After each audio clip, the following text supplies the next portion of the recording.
Kalau saya pribadi sih lebih menyarankan kepada kualitas, gitu. Penjualan boleh, tapi saya selalu percaya dengan kualitas yang bagus, kita jual barang at least dengan bahan yang bagus, maksudnya bukan yang beracun juga gitu ya. Pasti orang itu, sales itu akan mengikuti sih sebenarnya. Dan sales itu kan juga tidak hanya terbantu dari kualitas produk, tapi juga dibantu dari tim marketing juga. Dari sisi mereka memboost secara ads, secara bikin konten dari sosial media. Jadi pengaruhnya itu besar kalau untuk sisi sales. Yang penting itu adalah UVP kita di mana. Dan menurut saya kualitas tetap harus dipertahankan. Kecuali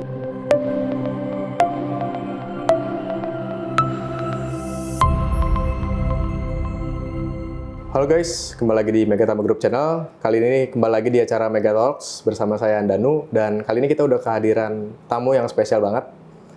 Beliau adalah seorang bizdev profesional yang berpengalaman lebih dari 6 tahun. Dan dia juga sekarang sedang menjalankan sebuah bisnis atau menjadi seorang entrepreneurship. Jadi shifting nih dari profesional jadi entrepreneur. Kita langsung ngomong aja, bincang-bincang langsung bareng Kak Febrina Lim. Halo Kak. Halo. Selamat siang. Selamat siang Kak. Oke guys, jadi sebelum acara dimulai, kalian boleh nih ambil notes kalian buat nanti ditanya-tanya di kolom komentar, bisa banget. Jadi kita langsung mulai aja acaranya bareng Kak Febrina. Jadi sebelumnya nih Kak, boleh dong diperkenalkan diri Kakak nih sebagai seorang business development yang experience-nya juga pernah kerja di salah satu e-commerce yang besar nih di Indonesia dan masuk ke dalam kategori luxury goods. Boleh ceritain dong Kak? Oke, sebelumnya terima kasih nih. Saya sudah diundang juga di Mega Talks ini. Nama saya Febrina, saya punya beberapa pengalaman di bidang partnership dan juga business development. Selama kurang lebih 5 sampai dengan 6 tahun di beberapa perusahaan dan di beberapa industri, dan salah satunya benar di fashion e-commerce ataupun marketplace.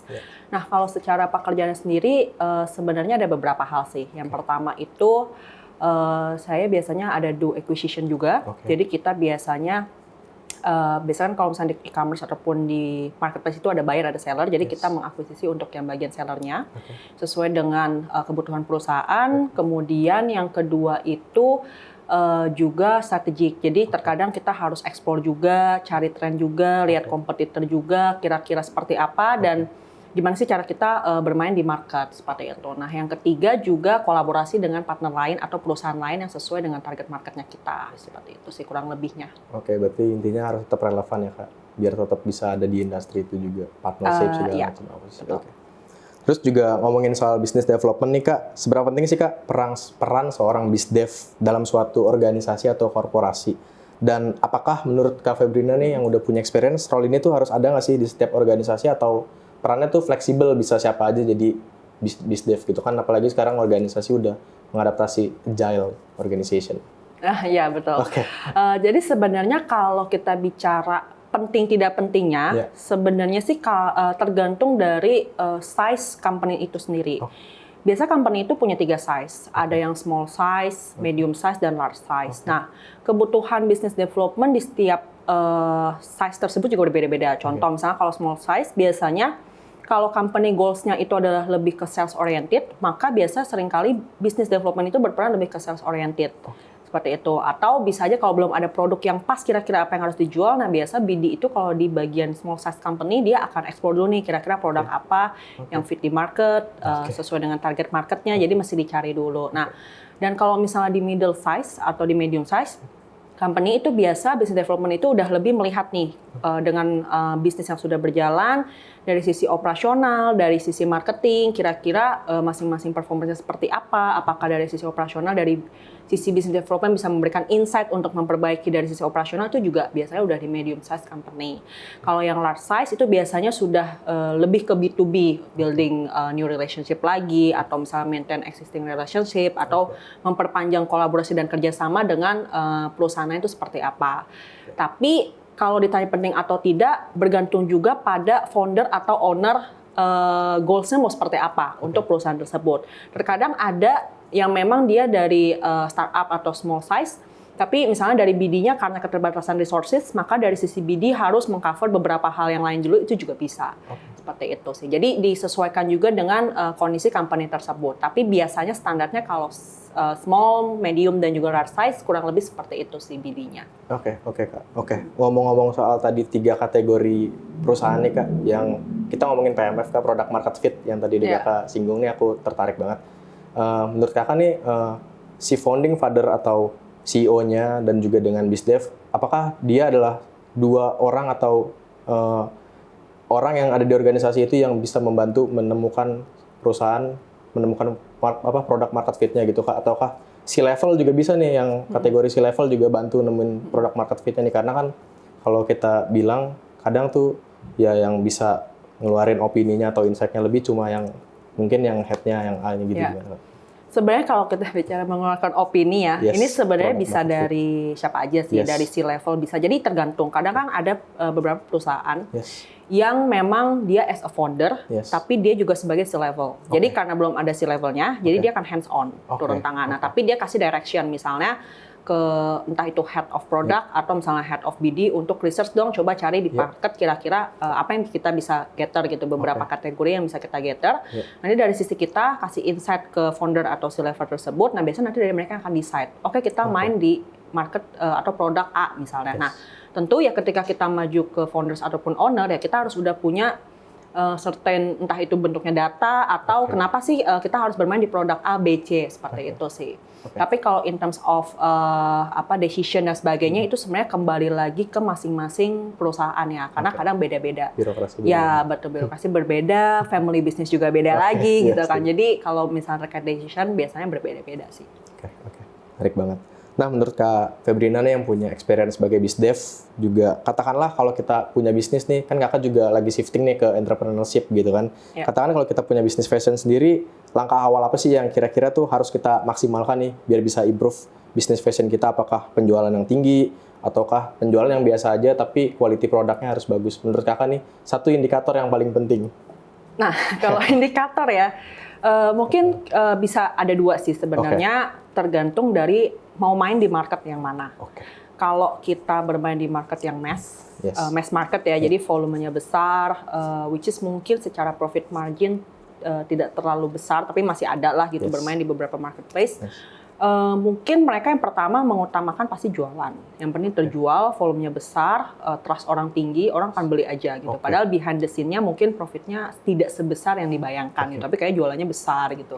Nah, quality mungkin mereka akan menjaga biasanya, tapi berbeda dengan niche market. Kalau niche market itu kan orang-orang yang masih dalam kategori affordable to buy juga, punya buying power juga, tapi mereka itu mungkin karena modelnya unik atau mungkin karena produknya tertentu, modelnya tertentu, jadi nggak merambah ke semua. Nah, kalau saya pribadi sih lebih menyarankan kepada kualitas, gitu. Penjualan boleh, tapi saya selalu percaya dengan kualitas yang bagus, kita jual barang at least dengan bahan yang bagus, maksudnya bukan yang beracun juga gitu ya.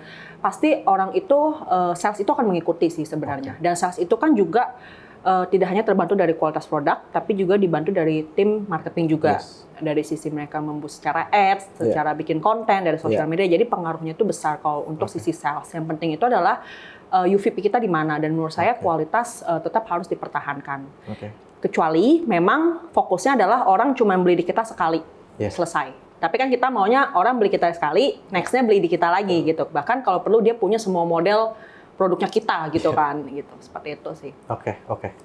Ngomong lebih lanjut soal tadi kan yang udah Kakak mention gimana caranya bisa kita bisa mengakuisisi gitu. Nah, menurut Kakak nih untuk kita bisa nge-trigger neophilia atau early adapters, apakah dengan quality produk dengan yang Kakak jawab itu cukup Kak? Bisa jadi retention nih marketnya kayak ulang lagi beli sampai punya semua SKU kita. Apa itu cukup Kak? Nah, kalau quality produk aja sebenarnya pasti harus ada faktor lainnya. Harus ada UVP lainnya. Kualitas pasti biasanya nomor 1. Nah, yang kedua itu ya sebenarnya kalau kita bicara let's say tas atau baju, pasti biasa orang kan lihat di sisi modelnya.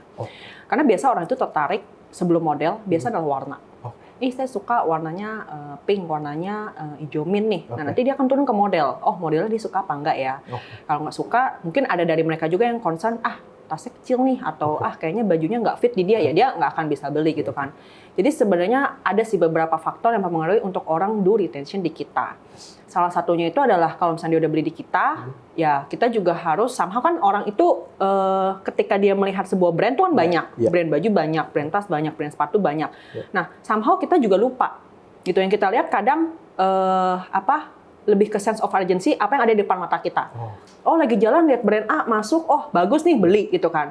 Tanpa dia berpikir tentang brand lain atau concern untuk mempertimbangkan beli di brand lain. Nah, jadi tugasnya brand adalah dia juga harus mengingatkan kembali ke si customer-nya. Dengan itu, dengan bikin konten atau dengan misalnya let's say kirim email atau kirim WhatsApp, promo-promo dan sebagainya, seperti itu sih. Gitu. Dan apa unique selling point atau unique value proposition yang lebih gitu, kenapa untuk dia bikin produknya gitu. Dan kalau udah dilakuin juga semoga aja brandnya bisa jadi top of mind juga ya Kak di audiens. Iya, betul. Karena kalau kita bikin brand itu dua tujuan. Kalau tujuannya dagang jualan aja, ya udah. Tapi kalau tujuannya benar-benar kita mau membangun atau building brand, jualan iya, tapi membangun sebuah brand itu sifatnya long term. Jadi itu memakan ya cost iya gitu kan, tidaklah mudah gitu kan. Dan untuk sampai orang ingat, ibaratnya kita beli mineral water atau beli baju ini itu adalah pasti mereknya si A gitu kan, itu sangat long term. Gitu. Menarik banget sih. Sekarang kan kita udah masuk ke endemi nih Kak, after pandemic kemarin. Nah, menurut Kakak nih yang punya pengalaman di bidang business development profesional dan juga sekarang udah jadi entrepreneur, nah, menurut Kakak seberapa penting sih sebagai business owner kita tuh harus punya offline store? Terus melihat penetrasi market yang sekarang tuh banyaknya online. Harus nggak sih Kak punya satu offline store yang bisa dikunjungin sama market kita gitu? Atau emang full online aja? Gitu?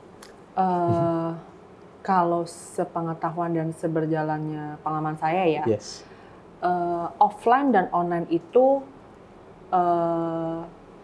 sama-sama pentingnya. Tinggal porsinya.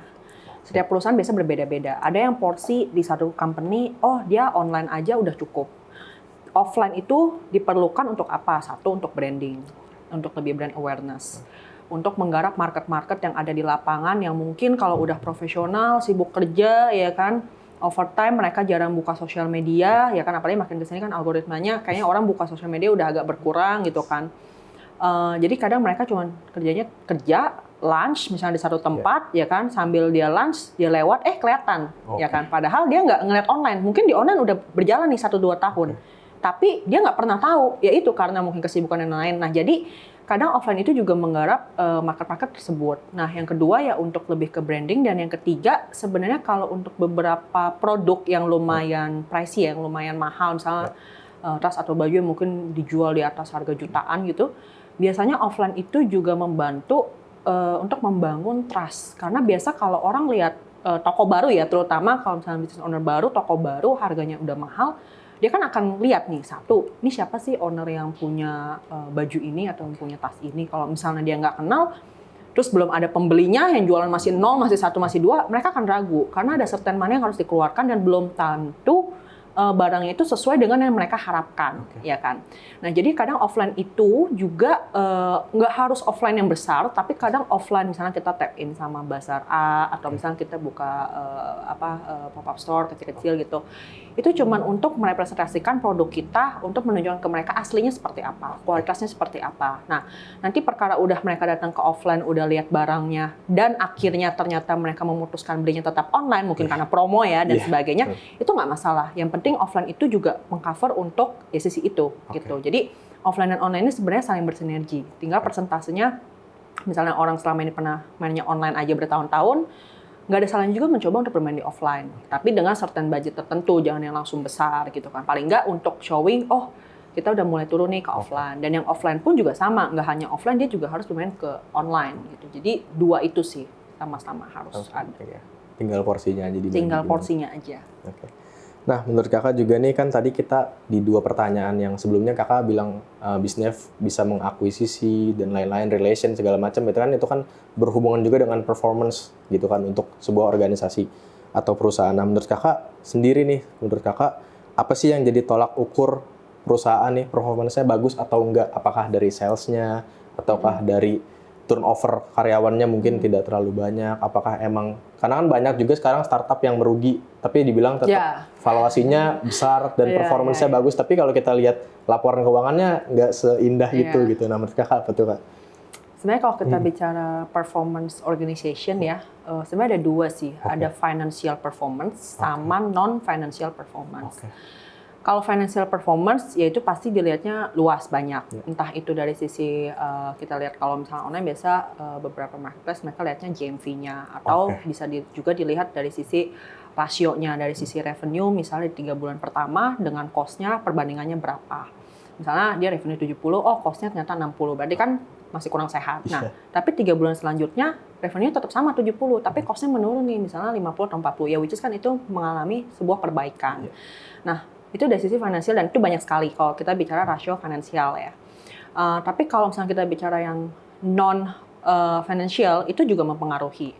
Again, sebuah perusahaan itu atau organisasi dia bisa berjalan karena sumber daya manusianya, karena resources di dalamnya gitu, orang-orang di dalamnya, dan itu banyak sekali yang berperan kan, dari sisi SDM-nya, terus dari sisi manajemen memberikan direction juga itu mempengaruhi, sisi turnover ya itu juga benar. Berarti kan kalau turnover terlalu tinggi berarti ada yang kurang sehat nih di dalamnya gitu. Itu yang perlu dicari tahu juga dari sisi HR seperti itu. Terus kalau misalnya dari sisi marketing pun ya dilihat, misalnya kalau kayak digital marketing atau misalnya tim marketing misalnya dari sisi budget tertentu berapa persentase yang keluar. Jadi banyak hal sih kalau kita bicara tentang performance seperti itu. Tapi ya memang kalau secara financial ya akan lebih bagus kalau cash flow-nya itu perputarannya itu tetap baik lah gitu, tapi nggak terlalu yang mepet banget. Rasionya masih lumayan jauh lah 1:5. 1:5, oke. Menarik kan?